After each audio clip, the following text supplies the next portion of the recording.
This podcast is brought to you by Craft Beer and Brewing Magazine for those that love to make and drink great beer. Learn more online or subscribe at beerandbrewing.com or find us on social media at Craft Beer Brew.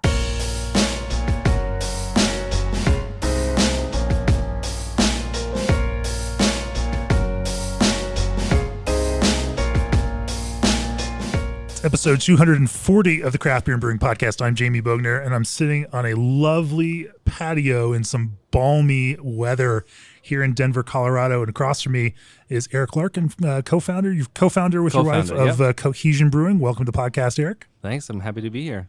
I first met you years ago when doing a podcast at Odd 13 in Lafayette, and you were production director at that point for Odd 13. Of course, you've gone on and done some other things, consulted in the meantime with some other breweries. You've got a longer brewing history even than that. We'll get into all of that. Right now, you are here at Cohesion with this brewery, launched a Czech-style lager brewery here in Denver, Colorado, going all in on Czech-style lagers. Yeah. We're going to talk about creating beers within that kind of adherence to tradition, but also finding a creative voice within that. We're going to talk about, the difference between styles based on ingredients and styles based on flavor and experience. We're going to talk about some of the technical strictures of creating Czech-style lagers, how you've found that information, sourced ingredients, some of the technical processes that you've employed in making these in a, saying it authentic sounds like it's such a dangerous term to use. Yes. I don't want to do that, but we can say a reverent way. I like that, yeah. Making them within this kind of, process, within this tradition, but also creating an identity for those lagers. We're going to talk about all of that, but first, what if you could chill your beer with a more efficient chiller? The answer, G&D Chiller's new micro-channel condensers. G&D's micro-channel condensers are highly efficient in hotter regions, use a fraction of the refrigerant over traditional chillers, which provides less opportunity for leaks, along with a lower global warming potential. G&D Chiller's engineers are committed to green technology design while developing a more energy-efficient chiller for the brewing industry. Contact G&D Chillers today at gdchillers.com. Also, this episode is sponsored by BSG Craft Brewing. Explore a whole universe of hop sensory with unique varieties like Cashmere, Comet, Triumph, El Dorado, and many more. Sourced directly from growers and processed at BSG's FSSC certified facility in Yakima to bring you only the very best hops from farmer to fermenter. For contracting, spot sales, and more info, reach out to them at Let's Talk Hops at bsgcraft.com. So, Eric, let's talk about your background in brewing. Like I said, Cohesion here, you all launched as a Czech-style lager brewery, but that's certainly not all that you've brewed. Again, you've brewed everything from hazy IPA to wit beer and done all sorts of experiments across that time. Talk to me about how that came about, that kind of arc through brewing, and then how you ended up here in Denver launching a brewery focused on Czech-style lagers. Yeah, it's kind of interesting when I look back at where I've been brewing, because I started in Vermont at Zero Gravity Brewing, and it was just a pub on in one of the main streets in Burlington, Vermont, and that was such a great learning experience. It was my first brewing job. I'd just been home brewing, and Paul and Destiny over there, who are still the brewers at that brewery, brewmaster and head brewer, and they definitely instilled in me from the beginning kind of a respect and reverence for traditional styles, and they started that whole pub. They had 12 taps ish, maybe 16, and basically they had two towers. One tower was their beer, and the other tower was a traditional beer that they could source, and they would serve them side by side to show people, like, okay, we have Schlenkerla Helles, and then we made a Rauch beer. Let's show you that we think we can do this. We think we can make a great example of this style and show it side by side. So, it's kind of interesting starting from a brewery that is in some ways bold enough to put, their beer next to a world-class style. But it was a super fascinating place to learn about beer and learn about brewing. And then obviously moving to a Belgian-only brewery at Allagash for a little while, that was, again, we were pretty restricted to a single cultural representation of beer. And it definitely showed you some ways that you have to be creative within sort of a smaller box, but also how much attention to detail you can show to one style, to one beer, and really try and perfect and hone that craft. And still think they make one of the best wit beers in the world and one of the best beers. Unless you're a World Beer Cup judge and you feel that it's only worth bronze. It's only a bronze. It's only a bronze, of course. That was an interesting wrinkle to it. But it's been fun kind of adhering to, in some ways, more tradition. But obviously all those breweries and every brewer likes to experiment and likes to put twists on things. It's just not always the thing that gets the most publicity or gets most talked about, but brewers are always going to tinker. I mean, that's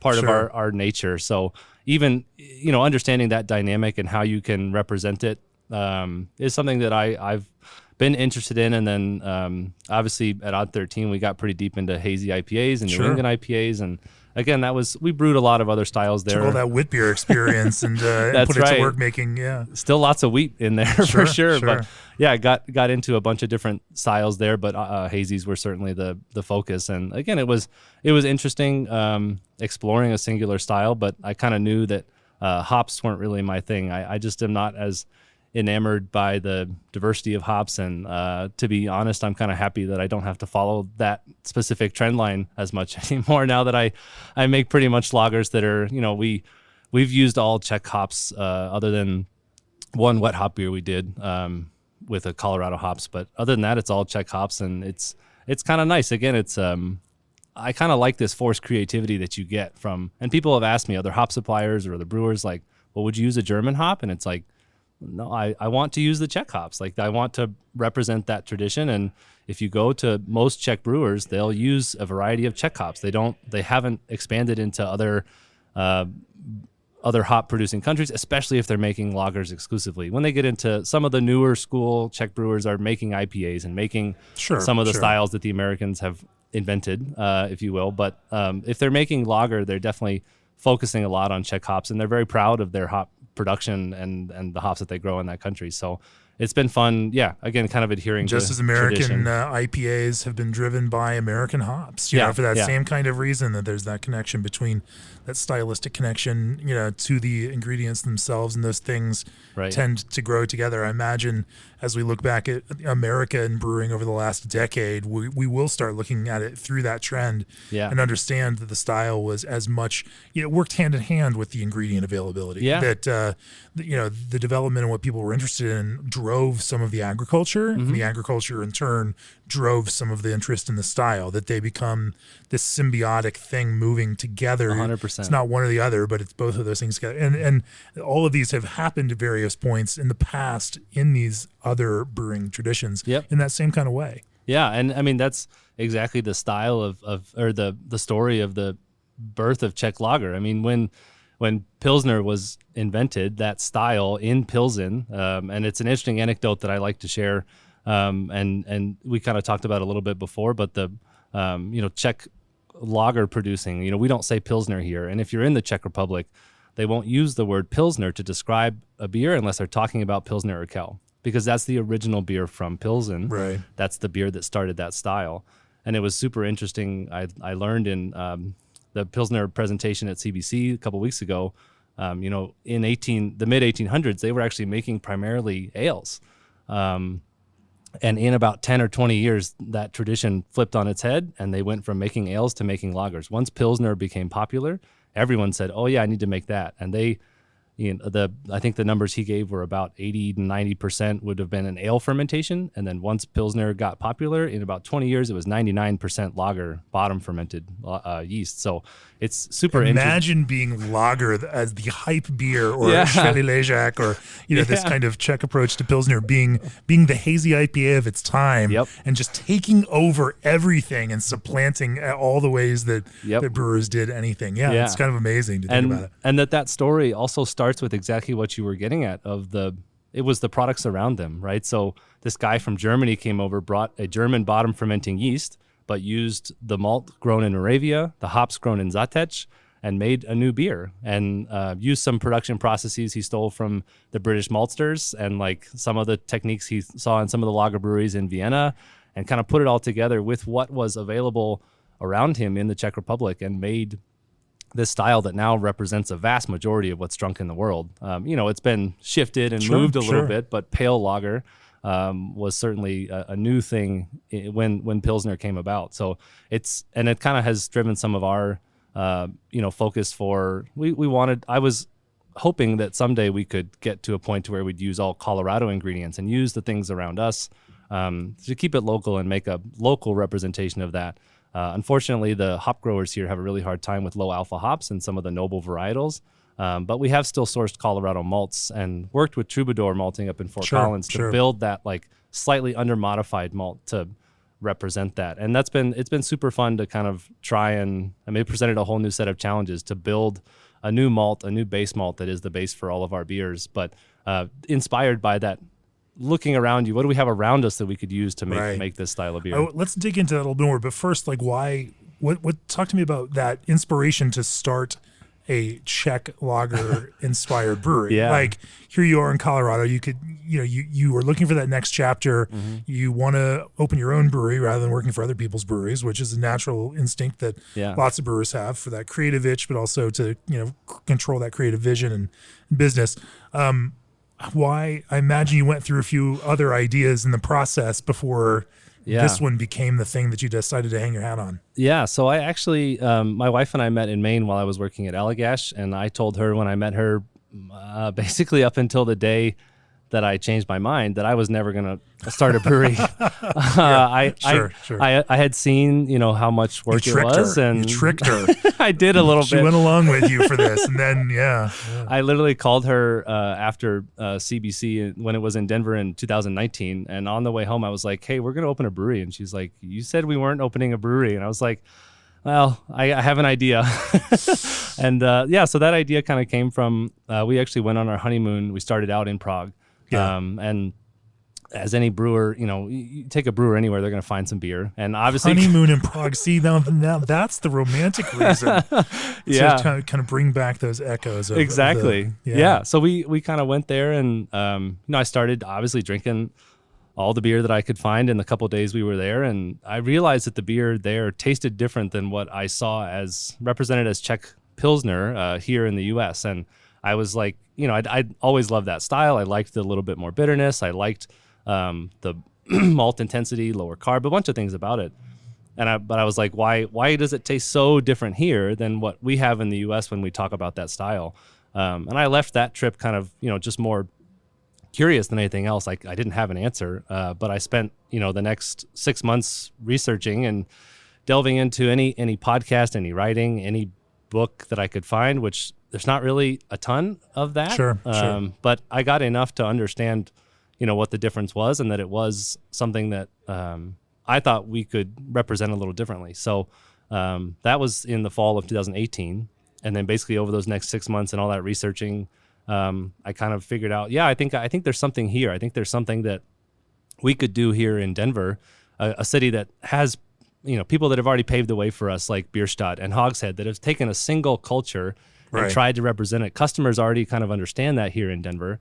So why not? It's a very specialized Czech beer city where, yes, you've got your German-style lager brewery, and now you've got your Czech-style lager brewery, and you've got your English, brewer, and but it's that you have a nuanced beer crowd that also can dig into each of those things and cares enough to support those and understands the difference themselves too. Yeah. So it was kind of the combination of, some of it was definitely wanting to put our own thumbprint on a company and have a company that we wanted to set up with some certain foundational principles that we thought were important, and my wife and I both wanted to uphold, and then having that also representing a culture that we loved and we thought people should know more about. I mean, this is, again, the style of beer, the type of beer that birthed what is the majority of what we drink in the world, and people don't know that much about it. They don't know much about these, the Svetli Ležák, the Svetli Vyšepný pivo, the Tmavé pivo, all these styles and that are more than just the quote unquote Pilsner that is made in the Czech Republic. So for us, it was trying to represent a culture authentically, and then just to share that joy that we found in drinking those beers with people here in Denver. So and for me as a brewer, it was nice to kind of focus a little bit. Hops feel so expansive still to me. It feels so you can't wrap your hands around all of the hop knowledge in this world. It just feels impossible. And that's not to mention getting into the malt of IPAs and the yeast used for IPAs and all those things. And so kind of limiting myself felt more comfortable. It felt like, okay, yeah, I have a smaller box to work in, but I want to go deep in this box. I want to really explore these techniques and these styles. There's lots of great people doing great work with hoppy beers too. Oh, yeah. Fantastic stuff. And here in Colorado, and of course all across the United States and now around the world. But finding a way to make a mark in something different, but work with that is it's an interesting creative challenge. I want to talk to you about how you set about doing that, like how you envisioned what those beers were going to be that you made, and then how you went about creating or finding ingredients to do that. Before we do that, supply chain challenges are here to stay for a while. So why not trust the experts to handle freight for your ingredients? Old Orchard has partnered with a leading logistics firm in the craft beverage industry to transport your craft concentrate blends. When you order 2 pails or more of concentrate from Old Orchard, you qualify for freight quotes from various carriers and can stay up to date on the status of your shipment. To get started on a freight quote for craft concentrates today, head on over to oldorchard.com/brewer. Also, Arrived mobile point of sale powers places with personality. Arrived is streamlining business operations for the makers of craft with an all-in-one solution that was built with love by hospitality professionals. No contracts and no monthly fees make Arrived a no-brainer for your craft business. Go to arrived.com/CBB to set up a free customized demo. That's Arrived, ARRYVED.com/CBB. A different kind of POS has arrived. So Eric, you all decide to start this business and, limit yourself to brewing Czech-style lagers. But you also don't want to just create a facsimile of those things that already exist. It's not you're not a cover band, per se. Right. You're trying to play within a genre, but you're not trying to, sing the exact same songs and play the exact same notes. Talk to me about that next step in the creative process where how did you start to formulate what those core pillars of beers are going to be, and also, what the experience was going to feel like? Yeah. So the experience is definitely a part of what we saw. The Czech pub culture is very unique, and that was certainly drove a lot of what we did here. But for me, from the beer side, it was kind of twofold, right? There's this idea that, and even if you look at the BJCP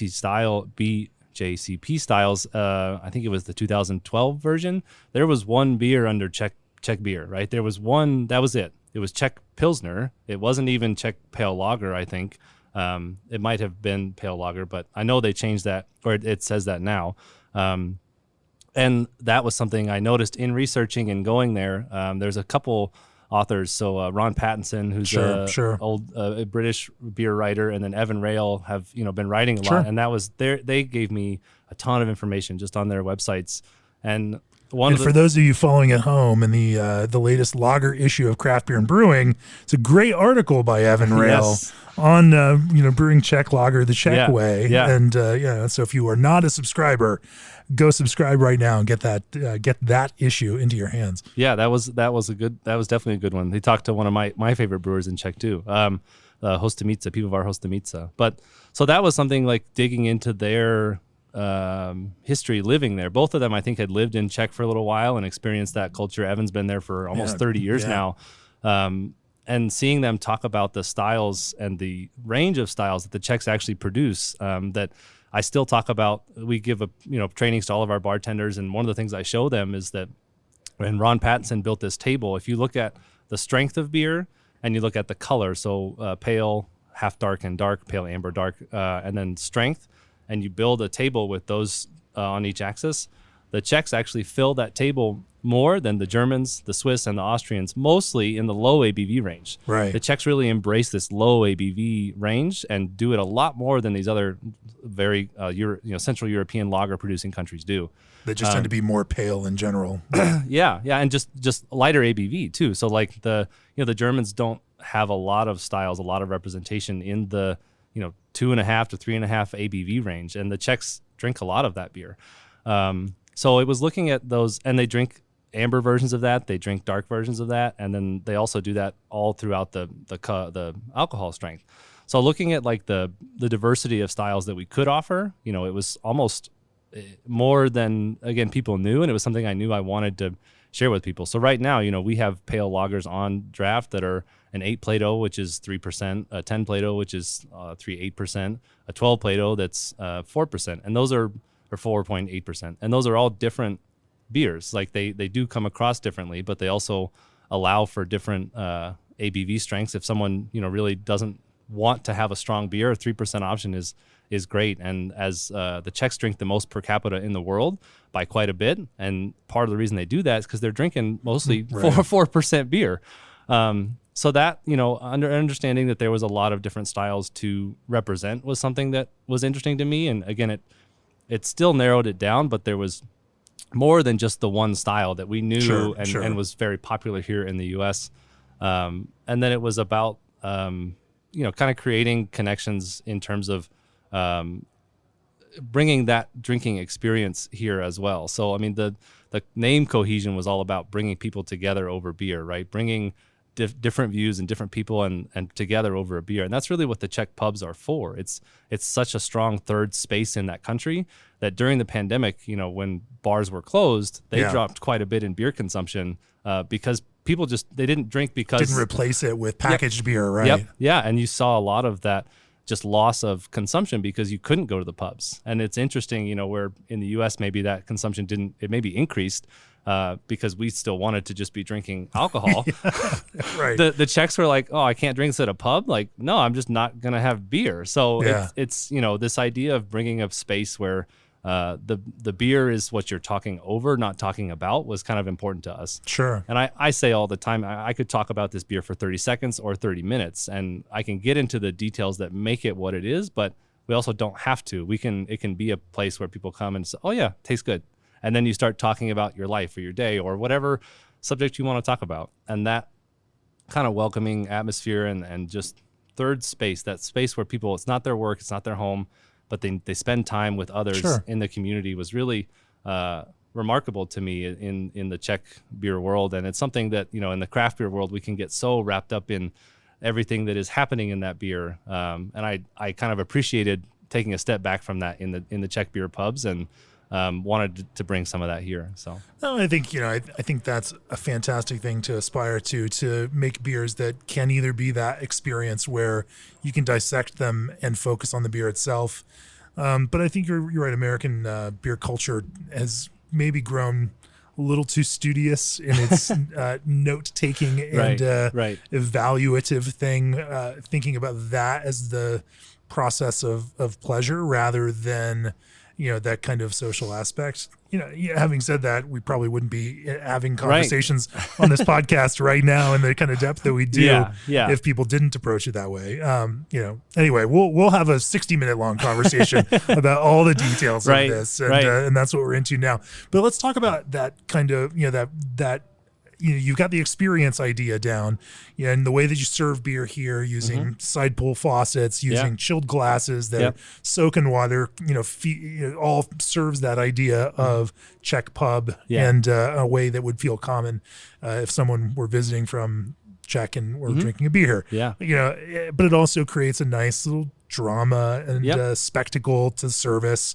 Whereas Bierstadt has its slow pour, which creates its own kind of aesthetic approach. With Belgian brewers, we were just there in February.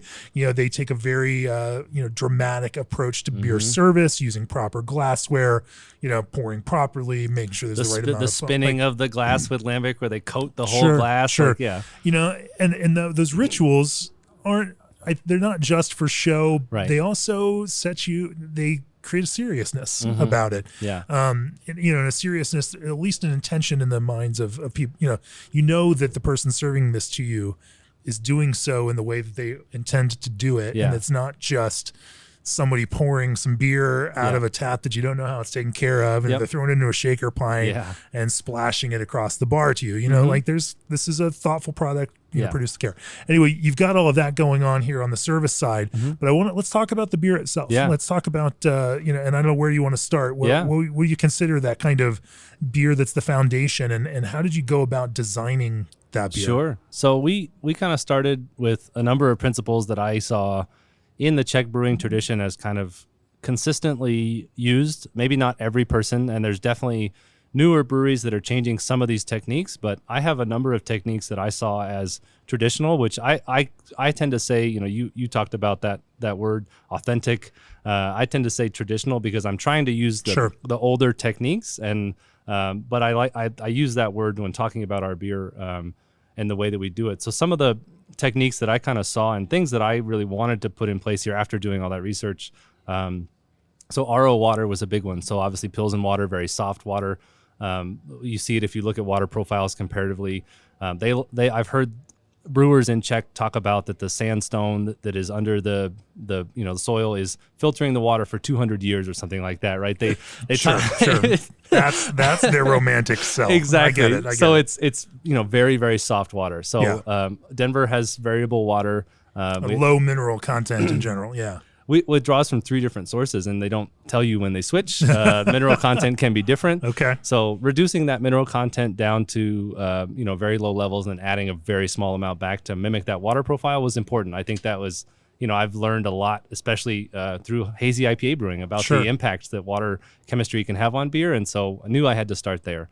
And what does that tend to look like then for you in terms of total dissolved solids and what kind of minerals do you focus on? So the way that I do it here is we measure about 140 to 150 ppm in, and then about 3 ppm out of total hardness. So generally, I just run a calculation and I try and add back enough of the hard water to get up to about 15 ppm of total hardness. So that's kind of how we approach it in adding back a little bit of minerals. I find that to be easier than trying to dose out and buy individual minerals. Why pay for something if it So we generally filter 95% and then add just a little percent back based on how much water is in my hot liquor tank and cold liquor tank and so on. But we have a very small RO filter, but total hardness is the metric that you use then. Yep. Okay. Yeah, that's what the unit that we bought, it just spits out total hardness on the display, so that's kind of what we're using. Sure. Yeah, and I think it is representative of the total hardness that you'd get. But some of the numbers that I've seen from some reports run by local labs are different. But I know that we're removing quite a bit of it, and then adding back just a hair to get up to that hardness that would match kind of the Czech water profile. But then the malt was huge for us. We looked at the floor malted malt in Czech, and a lot of brewers there, in that era, all brewers really, wherever you were, they were making or malting a lot of their own malt. So floor malting was the predominant technique used before a lot of the modernization and technology we have today. The Czechs have kind of stuck with it, and you'll see that through a variety of processes, whether it's because of occupations in the 20th century and they just couldn't develop technology, or they're stubborn, or they don't like to change. All of those things, I think, play a role in the fact that they've embraced a lot of techniques that other brewing traditions have sort of just moved beyond because of inefficiencies or, an easier way maybe. But the Czechs still predominantly floor malt their malt. And so, again, we wanted to support local, and we worked with Troubadour to build that under modified malt. So they're not floor malting, but they did build us kind of a malting schedule that is slightly under modified. And that plays into what I think is one of the big factors of Czech brewing. And I've heard from Václav Burka, who's that brewmaster emeritus from Pilsner Urquell.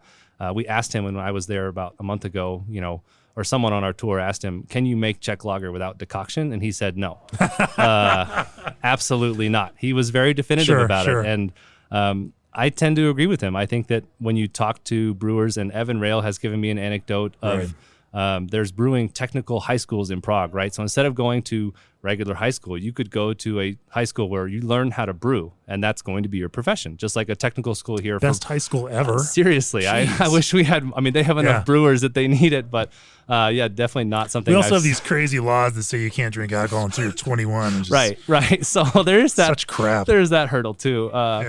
So he told me, the brewers there, they learn decoction first. They learn decoction, and then they learn this other technique called single infusion.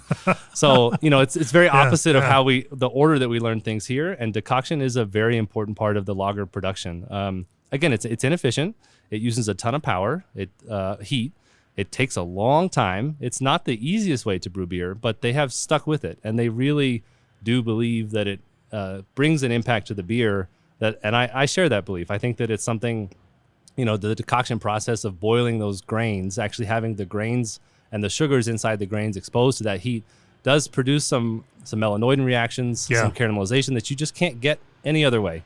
And so we embrace that here with all of our beers. We do single, double, and triple decoctions. And I guess we should back up. Under-modified means that they are malting in such a way that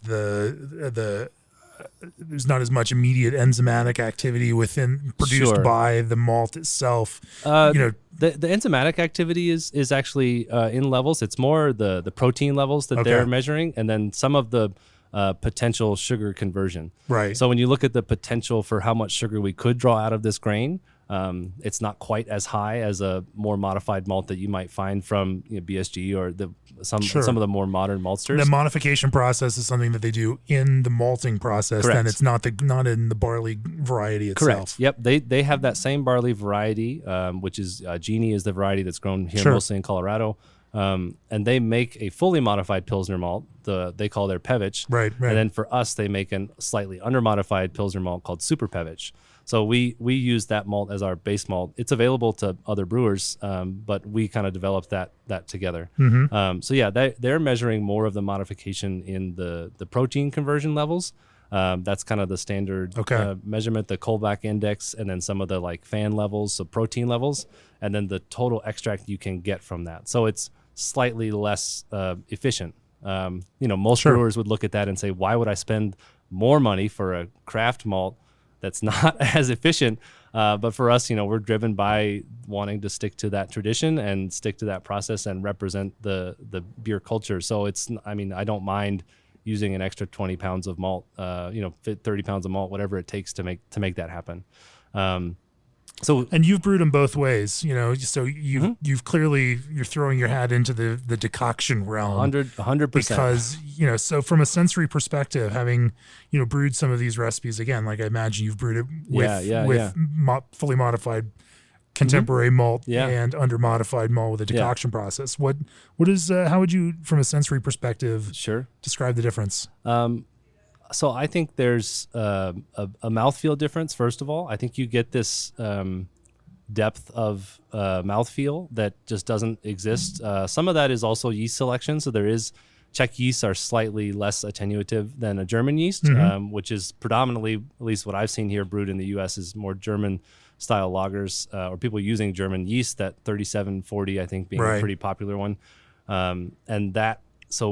I see 3470. 3470. Yeah, I use it so much. I know exactly what it is. Yeah, I know the numbers. I've literally never used that yeast, so I don't even know which one it is. But so that yeast definitely dries beer out a little more. So I think the residual sugar is part of it.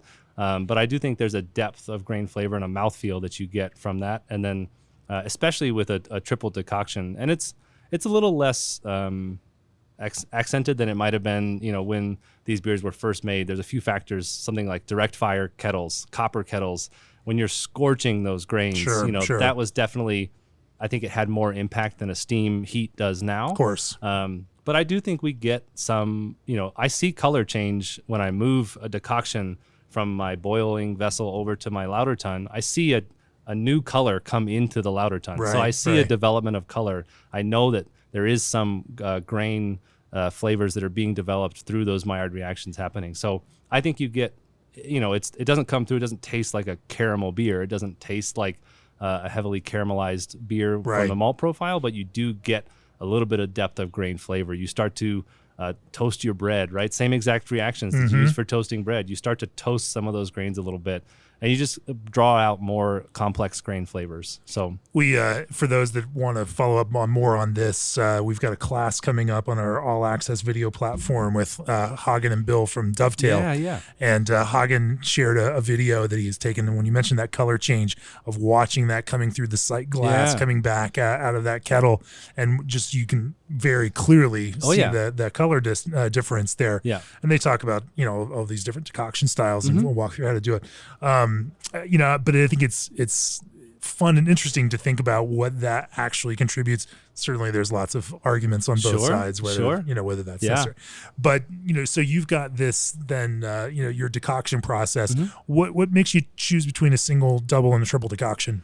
Yeah. So it's about the the end beer that I want to make. So that's part of the recipe when I'm thinking about what beer I want to drink. Mm-hmm. It's kind of enveloped in that process. And Hagen had a great anecdote that I actually heard about decoction when I visited Dovetail a while back. He likened it to a gas pedal, right? And single decoction is you're a little bit down, double decoction is halfway down, and triple decoction is to the floor. You know, it's not that dramatic, but it's this depth of grain flavor. So for us, it's there's some amount that's adherence to tradition and some amount that is the beer we want to build. So the 12 degree that we make, which is the Svetli Ležák, which is the style that Pilsner Urquell is in, and Budvar as well, and that's most brewers' most prominent style. Pilsner Urquell is triple decocted in kind of respect for that beer, not respect, sure. Admiration for that beer. Mm-hmm. I wanted to mimic that particular process, and so we triple decoct our 12 degree. The majority of brewers that we've talked to double decoct their 12 degrees, and double decoction is kind of the standard from who I've talked to. So for other beers, we do double decoction process. I like to do double decoction specifically for dark beers, and then we also extend the actual decoction boil time on the dark beers. That's something an anecdote I think I picked up from Evan in one of his writings. Yeah. That the dark beers are actually decocted maybe 30 minutes instead of 15 or 20 minutes. So we do that for those beers. And then, so like our 10 degree, our Desitka, the Svetli Vyšepný pivo, the pale draft beer, which is supposed to be the lighter version. It's supposed to be the easier drinking one, less things going on. We single decoct that beer, right? Yeah. And that's because I don't want that intensity of grain flavor. I want it to be a little lighter, a little bit easier drinking. But then sometimes we flip that on its head. So like our 8 degree, which is, the lowest ABV one we have, I started to get worried about, okay, now we're dropping down to 3% ABV. Do I need to have more decoctions to make it more flavor? So I triple decocted that beer. So it's, and that was more of an experiment than I know where this is going to end up, but it's a part of the recipe and the part of intensity of grain flavor that we want to convey per the beer.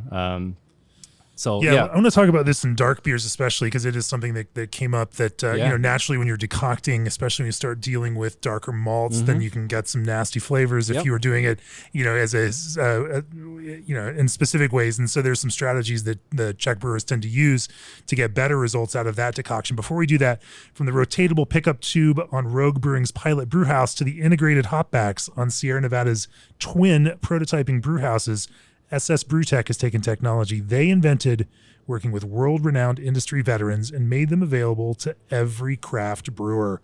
To learn more about SS Brewtech's innovation list, head on over to ssbrewtech.com.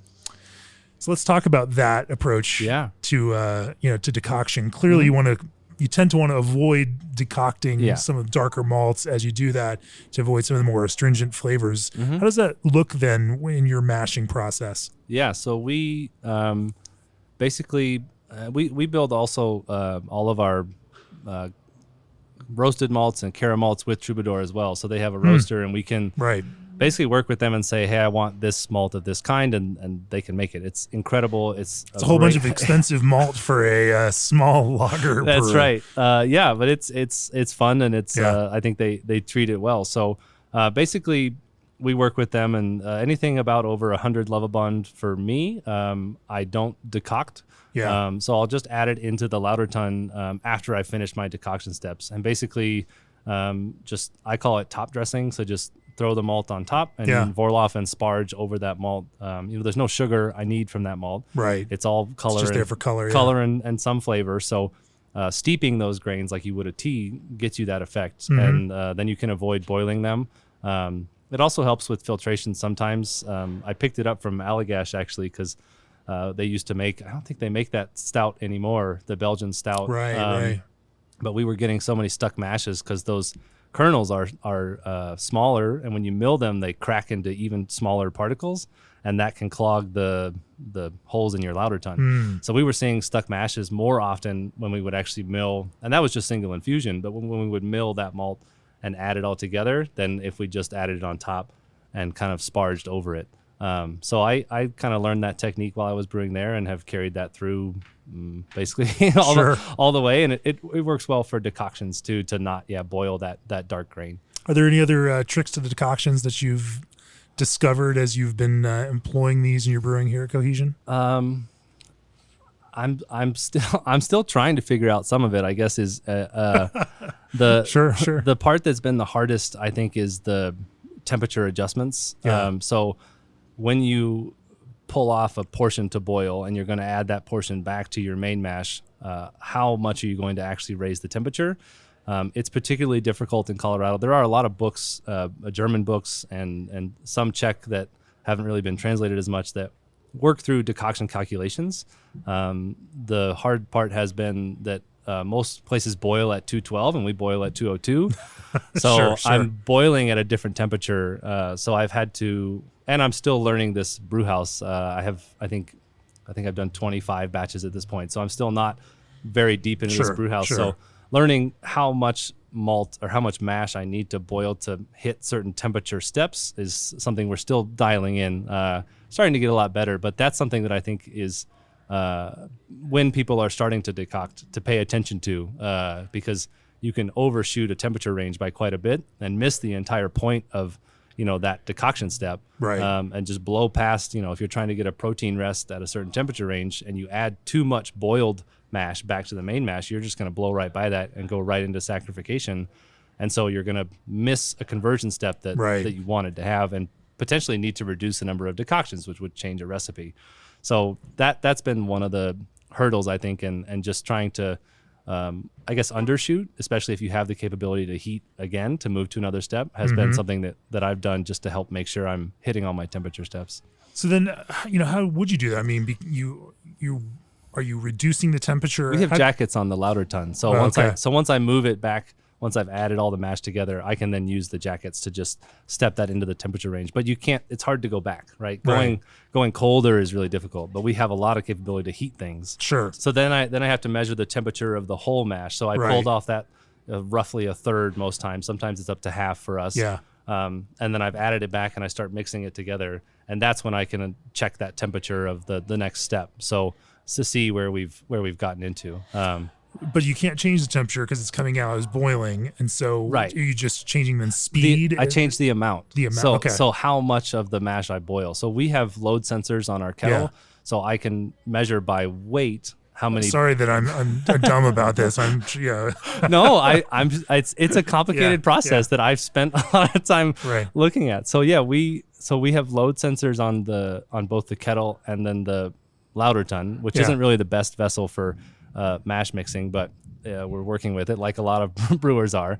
And so I can measure. So I'd say I pull off, 3 barrels of a 12 barrel mash. I boil that and I move it back over, and I don't hit the temperature I need. So then next time I'll pull off 4 barrels, boil that and move it over. So the temperature is consistent. You're absolutely right. It's the amount of the volume of mash, the volume of heat that you have contained in that mash that you're moving back to then add. So I've had to adjust that based on temperatures. And that's why this couldn't really be, a recipe thing, because it depends on your machinery and, the volume of the mash overall, the even I imagine the way that the ports might push stuff back in, how and where it does that can all impact all of these things, and it just becomes the process that works for you and the equipment that you have. And Evan has said multiple times, like, that's one of the things that those Czech high school brewers are that they learn is these decoction calculations, because it is important, and if you miss steps, it can be detrimental to the end product. So they have to learn these calculations. I haven't learned them well enough myself, I guess, yet to fully,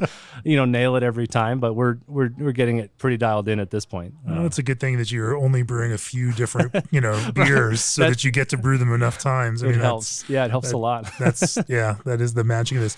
After that, the kind of mash step. What's the next step of brewing look like for your Czech lagers? Yeah. So the next thing that I think is kind of, again, unique to Czech culture, Czech brewing culture, but this is definitely not ubiquitous. It's not everywhere. And it's something that modern brewers are not doing as much, and for good reason, is the open fermentation. So we do open fermentation here. Okay. Everything is open fermented. We do have a HEPA filtered positive pressure room. Most of the ones in the Czech Republic are actually also cooled. Ours is not, to mimic kind of fermenting in a cellar. So a lot of times, traditionally, they would have fermented in the cellar. When you visit Pilsner or Kell and see their traditional process, the fermentation begins in the cellar. So at about 6 degrees Celsius, which I think is like 42 Fahrenheit. And so they're starting a fermentation, in a cellar at a cold temperature. That open fermentation, now people are drifting away from it, obviously for contamination concerns. A lot of the traditional breweries adopted pasteurization pretty early, and so they've been able to combat that. So they're not as really concerned about what's happening before because they're going to pasteurize. So newer brewers in Czech, what I've seen is that they start to do fermentation in cylindrical conicals. They look different than the ones here. They're a much shallower cone.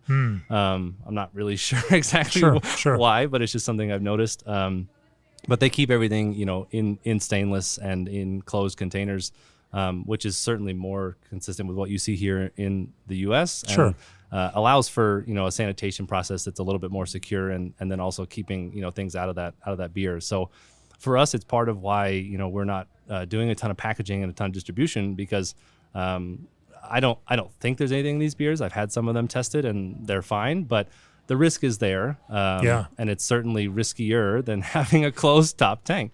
But I do think open fermentation provides a little bit different flavor profile, stress on the yeast. Once we get into fermentation, yeast stress is something we're trying to avoid. And I think was something that Czech brewers sort of also had throughout their process. Open fermentation, removing that little bit of pressure, does create different flavors and does create different profiles of yeast. It's a reason that folks like Schoenrahm and Eric Toft, and then of course Anchor, has humongous open fermenters. I remember visiting there a number of years ago, and it was such a cool thing to see that scale of open fermentation. And they're wearing head to toe clean suits and everything. I mean, that's the level you have to take at that size. And I don't know if they're pasteurizing or not, but if you don't want to pasteurize, that's what you would have to do at that size to make it work. But again, they're like you, they're positive pressure, so they're pushing air out. Air's not coming in through the doors. Right. Yeah, it's a filtered air going in, and of course, even like Russian River, the new brewery, they put in open top fermenters. And man, some of the ales brewed through those open top fermenters are it's a beautiful thing. I do think it's a different profile, and I've talked to some other brewers that Sierra do that Nevada as well. and Asheville has some open top fermenters. I've seen those in their pilot brewery. It's fun for people to see. We're going to start doing tours pretty soon and kind of showing people the brewery and talking through some of these steps, and it's something different. It is something different for people to see, and it's part of the challenge that I've given myself still working in the box, right? Like, okay, we're in this box, we're doing a very what could be described as simple beer, but I have this process that I have to figure out and make sure it works. Like open fermentation is something unique and new to me that I didn't have a ton of experience with. How would sensorially, how would you again describe, what that beer tastes like with that kind of open fermentation? You mentioned yeast stress. Certainly that, that impacts it, but is that a performance thing? Is that a flavor piece? What kind of flavors are we talking about there? Yeah. So if you look at, what's the Belgian one that's also open fermented? Yvon de Bates brewery. He has De La Seine has open fermenters, and I think in Belgian yeast you see it's a little bit more. It's easier to pull it out because it's a higher ester profile. Very nice. The Terrace Bulba shirt out. I'm wearing a Terrace Bulba T-shirt that that Yvon gave me when we were over there. Oh, it's amazing. So that higher yeast or ester profile is certainly Belgian yeast show that a lot more. They have more esters to show. The lager yeast don't have that as much ester to show, but I do think you get a slightly stronger ester profile out of it. Again, it's minuscule differences, but the difference is there. And that's kind of, we're stacking so many what can be small differences to make a big end difference. And I kind of like that approach of this style of brewing where these little changes start to matter as you stack them up quite a bit. That sounds like something that Ashley at Bierstadt said to me at one point we were on the podcast. It's not one thing; it's all 100 things all lined up together. Sure. So I think a little bit easier fermentation allows for more of the pleasant profiles from the yeast to come through, but it's not super strong. And again, it's not something that maybe most people would pick up if you just change that one variable, but it's one of many variables that also was, for me, it was being traditional, doing these processes that I see that are new and interesting to me and I want to explore myself, and I see Czech brewers doing. So adhering to that kind of tradition of what a representation of that beer was. But again, that's not something that if you built a brewery in Czech today, I think it would likely not have open fermentation, and more of the modern breweries don't have that. Some of them do. Hostamica, which is in your magazine here talking about dark lagers, they do open fermentation. But again, not everyone does that now. Older breweries that were built, as early as the 1300s, as some of them were, they're doing open fermentation still. Sure. It's a funny one. I have my college degree was in religious studies, and I intended to go into that, and I studied the sociology of religion. And when I think about this, I think about, this tendency of religions, and there was that point where the closer you are to the center of religion, the less practice you have to engage in to prove that you are an adherent of that. And so, if you are Jewish and live in Israel, the practice is less important. You're Jewish. If you are Mormon and you live in Salt Lake City, the Mormons in Salt Lake City tend to be less regimented about some of their behaviors. Right. You've got plenty of Mormons that will drink caffeine or drink alcohol, and they're still Mormons. Right. The further away you get from that, the more that behavior needs to very clearly define your difference from the general population. And I think that it's the same kind of thing with brewing. When you are a Czech lager brewer in Czech, you're just brewing, you're good. You don't have to prove anything. You can do it however you want to do it. And there's this very wide range of the way you do that. And some of those things, the further you get from that center of it, you pick certain things and certain behaviors out, and that becomes more defining. I think it's a great analogy, and it's kind of a big part of how we approach it is trying to represent it as authentically as we can, and adhere to traditions is something that we have to do because I'm not in Czech. I can't, I can't tweak these little things and change variables to the beer and still be, it's still Czech lager because I'm in the Czech Republic. Right.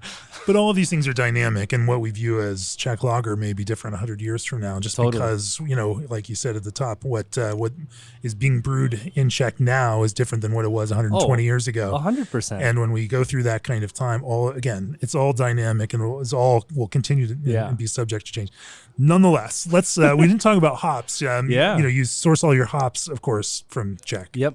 So we're using all whole cone hop, or mostly whole cone hops at this point. Oh, so really? that Okay. was, no pellets, or very minimal pellets. We're starting to use pellets more for bittering.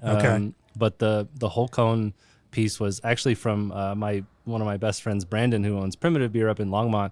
He has done, embraced the lambic and goose style, and he's done some dry hop beers of his, and I picked this up on some of his beers. He dry hopped with pellets and he dry hopped with whole cone.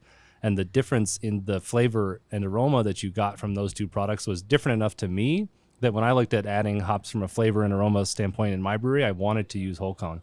I think that, pellets are... And Brandon has actually made quite a few Czech lagers himself. He was working with Four Noses and Wild Provisions and has designed some of those beers. He's not doing that anymore, but he was. And they use all pellets. And I think that if you taste the Wild Provisions 12 degree versus our 12 degree, even though, they're very similar in process. Brandon and I are very similarly minded about these things and have come to a lot of the same conclusions.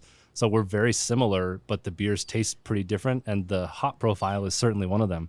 So for me, pellets are designed to get all of the oils out of the hops. And if you want to express all of a hop, every part of that hop, all of the oils, pellets are incredible. Whole cones do have limitations for extracting those oils. You have a more protected lupulin gland under the cone that is a little bit more difficult to suss out all of the things that hop can provide. So in a more nuanced beer that maybe doesn't have as aggressive of flavors, whole cones felt just like the right fit for me. There is one famous brewery in Czech still using all whole cone. Budvar at this point is a 100% whole cone hopped brewery. And again, I think you can taste it in their beer when you compare it to some of the newer breweries that have more intense hop flavors versus Budvar, which is much more soft. And I've even heard people describe, between Pilsner Urquell and Budvar. Pilsner Urquell is the bitter one, and Budvar is the sweet one, and that's the big line, right? And it's true because Pilsner Urquell is certainly extracting a lot more bitterness from the pellets that they're using. So for us, we're using mostly Saz. That's the premier Czech hop. It's the Landrace varietal, so it's the varietal that was just growing there wild, right. And they cultivated it and made a name for it. But then we're using a couple other hops, especially getting into some new ones for bittering purposes. So Premiant is one that we've started using, and then Sladek. They just talked about at CBC. They have like 8 new varieties, all named after the planets that I don't know anything about. But yeah, they have a pretty wide variety of hops, and they have just like the U.S. brewing tradition. You have bittering hops, you have flavor hops, you have aroma hops, and they talk about using them in different places. So we're starting to explore that more here, and use different hops in different parts of the boil. Traditionally, from my understanding, it's basically you split the additions into thirds.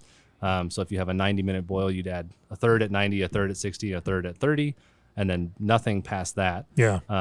We're definitely doing mostly that for some of our core series, but then that's part of the exploration is then adding, okay, let's try a whirlpool hop. Let's try a 0-minute, 15-minute, and with one of these newer varietals that might have a lot of the Saaz character, but a hint of orange or a hint of lemon, something a little more accented. So still playing within those confines, but trying to emphasize those more traditional flavors. When you say that to an American brewer, like orange, and you instantly think big flavor. Right. And what you're talking about is very small expressions of that flavor, exactly. Very nuanced kind of echoes of it rather than the thing itself. Yes. Yeah. And it's something that you kind of have to look for in the beer, and it's not going to assault your senses with orange. It's going to be something that, maybe as you're into your 10th sip and the beer has warmed up a hair, like, there's something different there. Right. And I think there's definitely, we run the risk of having things taste pretty similar to a lot of consumers, but I think we try and find ways to talk about them or serve them differently or name them differently enough that it seems still interesting to people. So when you have been playing with whirlpool experiments, what does that look like? So that Walter was one of the beers that we did a whirlpool hop with, and I think this is a beer that I was just drinking as we were in the first part of this podcast. So that was a collab with Hop Butcher for the World out of Chicago, and they're a predominantly IPA brewery, hop forward. We made some beers with them when I was at Odd 13, and I'm sure I've heard of them before. They sound familiar. And yeah, so they've done a ton of. I mean, Jude over there is just he's so in love with hops, and the way he talks about them and digs into them has been fascinating to me for a while. So when we collab with them, I said, I want to do more with hops because I love the way you talk about hops and work with them. So we brought in in full disclosure there, I did film a class with Jude and Jeremiah of Hop Butcher when I was in Chicago a few weeks ago. And those all access subscribers who have access to our video platform will get to watch them talking about brewing and building hop blends and all of that. So yeah, I am just joking about that with Hop Butcher. No, good folks. Yeah, they're great. So it was fun, kind of finding a way to add a layer of this noble hop experience that normally, again, is kind of balanced more with malt and with the sweetness in the beer, but move it to the forefront a little bit. So it became just, again, not aggressive, not in your face, and not, a huge amount of flavor, but did have something that would very much distinguish it from our standard 10 degree or 12 degree in terms of the hop flavor and aroma even that you get. So that's something that I definitely learned about at Odd 13 using heavy Whirlpool editions, a lot of Whirlpool only editions for beers that you can get aroma from that too. And so that was, a way to sort of accent that profile and create a different beer with a little bit more restraint to it than maybe an IPA would have. But yeah, a little bit more restraint. A little bit more restraint. Just a hair. Yeah. Sure. So it was, it's fun to, I think, the Saaz hop, it's interesting. They talk about that hop as an aroma hop in Czech, and they love the aromatics of that hop. So we used a Polish hop, Lubelski, which is likely the land-raised hop varietal for Poland. Probably was also Saaz or very similar. But we wanted to see if we could really pull any differences out of it. So, but it's pretty much a Saaz hop type that definitely gives more, lemony, grassy, herbal tea notes to the beer. So that was a fun one to experiment with and try, as a Whirlpool hop. But it's nice because it honestly, from a business perspective and a brewing perspective, it doesn't take a lot to change the profile of this beer. I think we added 11 pounds to a 15 barrel batch. So, less than a pound per barrel of Whirlpool, which isn't a huge contribution, especially for a not notoriously intensely flavored hop. Sure. But low alpha, low oil in general. Yeah. But it made a big difference in our beer. So that was a fun one to play with. Yeah. And you don't dry hop any of these beers, or do you? We've dry maybe hopped one of your experiments here or there. some of the collaborations we've dry hopped. So we just did a collab with Novel Strand Brewing, and that one they're down in the Baker neighborhood, and that one got dry hopped with some New Zealand hops. If we're doing a collaboration, we kind of New Zealand hops and lager. Wow. Okay. If we're doing collaborations, we kind of blow the rules out a little bit. Sure. So we still do. There's a few things that, like, for collaborations, like decoction. I've said, if we're collaborating with someone, we have to be decocting. We have to be making a lager.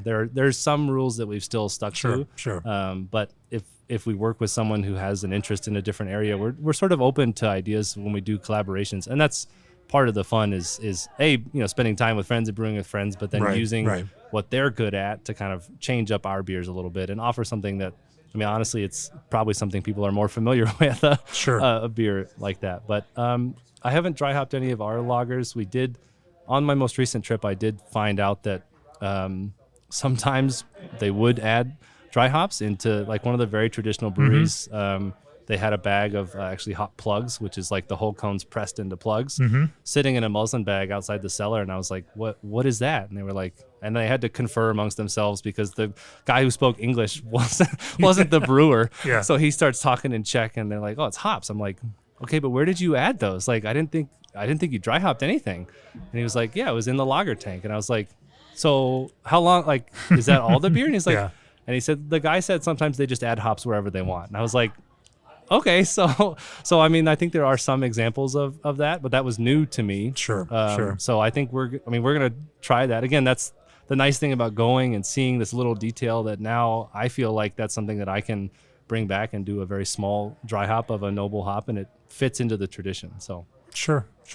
Now it's interesting to see if this. As we observe, the canon appears limited, and as the further that you develop that and the more you dig in, the more that you see the kind of multiplicity that exists. The more you realize that there's, quote unquote reverence or tradition, in a variety of approaches to these things. So, and that's, honestly, it's one of the things I love about Czech lager is, so you look at a pale lager, Světlý Ležák, a 12 degree, and that beer, I've had hundreds of different examples at this point, and they all taste different. Once you do narrow your scope and look at it that closely. For them, the style designation is color and strength. So it's pale, and it's between 12 and 13.99 degrees Plato.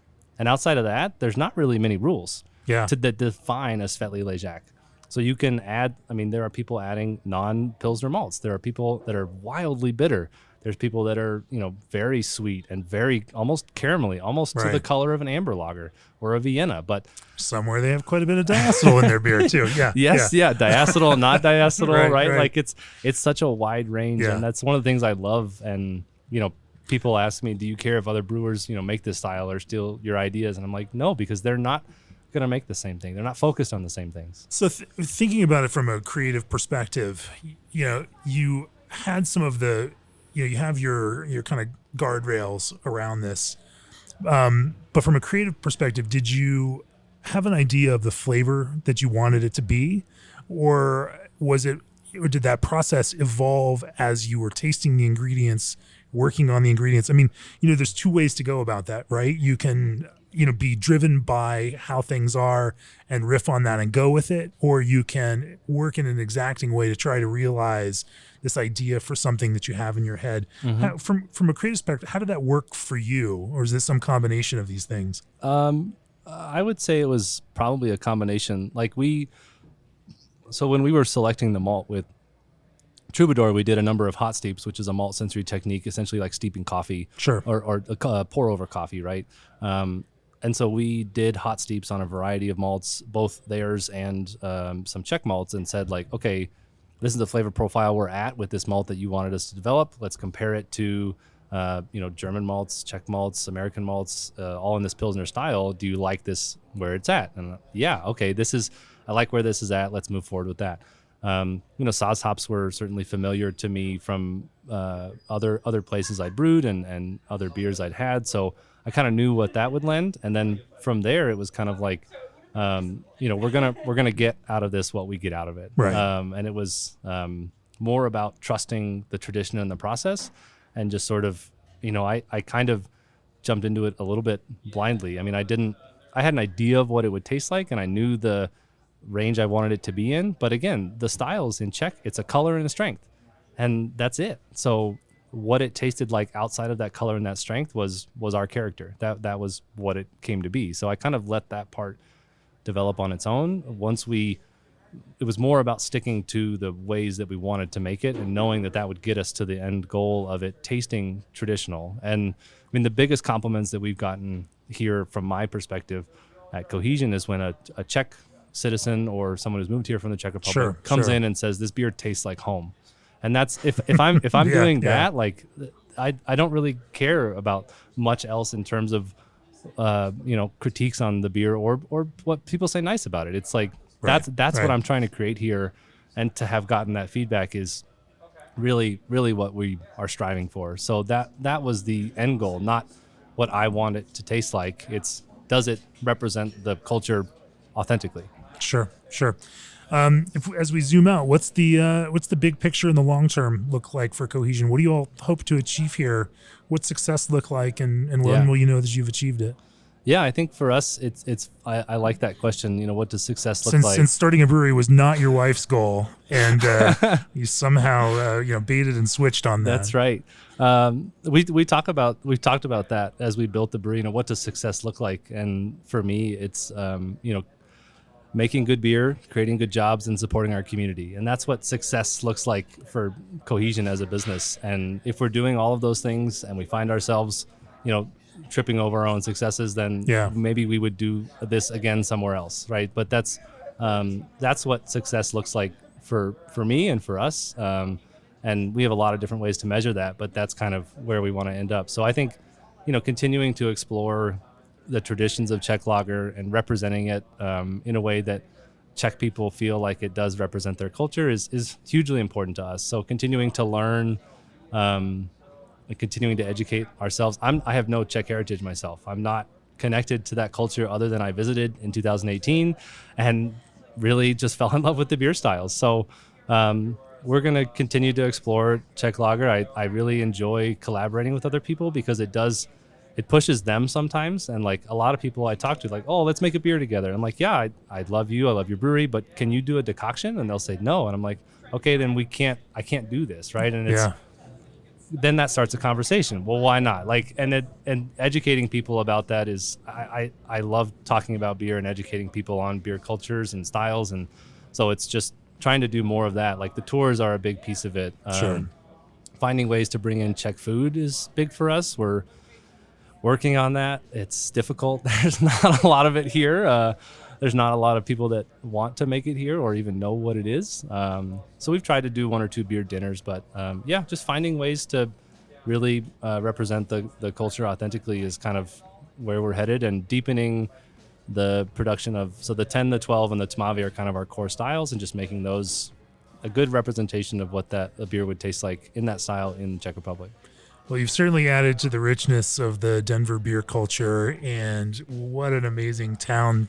I live about an hour away and in Fort Collins, and so it's fantastic to be able to come down here and get our German-style lagers of Bierstadt, slow poured or Helles. I might be on Team Helles more than Team Slow Pour on that one. Come get our Czech lagers now at Cohesion. In fact, after Collab Fest in April, I popped over here because it wasn't too far away on my way back, and ran into Brandon from our mutual friend and had a couple of beers with him and his wife. And it's just a nice spot for, it's the kind of spot the brewers want to hang out in, because these are the beers that they want to be drinking, for sure. Well, that's a good place to bring this to a close. G&D's micro channel condensers use a fraction of the refrigerant over traditional chillers. Explore a whole universe of hop sensory with BSG. Old Orchard, get your craft concentrates on time. Arrived mobile point of sale powers places with personality and put SS Brewtech's advances to work in your brew house. If you enjoy this podcast as each week, of course, we'd love your support. If you couldn't tell from my shamelessly promoting all of the things that come with our various subscriptions throughout this process. Subscriptions give you access to subscriber exclusive content, make it possible for us to bring you this podcast each week. If you're planning a brewery, go on over to breweryworkshop.com for information on our next workshop in Portland, Oregon this July. It's a killer lineup of world-class brewers and brewery business specialists will help you discover what you didn't know you didn't know. Eric, if people want to learn more about Cohesion and the Czech-style lagers that you brew, where do they find you? Yeah, we're on social media at Cohesion Beer. Website's cohesionbeer.com. And then the best way is to stop by. We're in the Clayton neighborhood of Denver, just a hair outside of Rhino, not too far a drive if you're visiting Bierstadt, or you're coming to Denver. It's a less than 10-minute Uber. That's right. Yeah, to come to the tap room and experience the Czech pours, which we didn't even get into, and the pouring styles. And we have a saying here that foam is beautiful, so we want to kind of show people that and have people check that out. So yeah. We're in the York Street Yards development, which hopefully we'll have some more restaurants and food options pretty soon too. So, well, thanks for joining me on the podcast, Eric. Yeah. Cheers. Oh, thank you.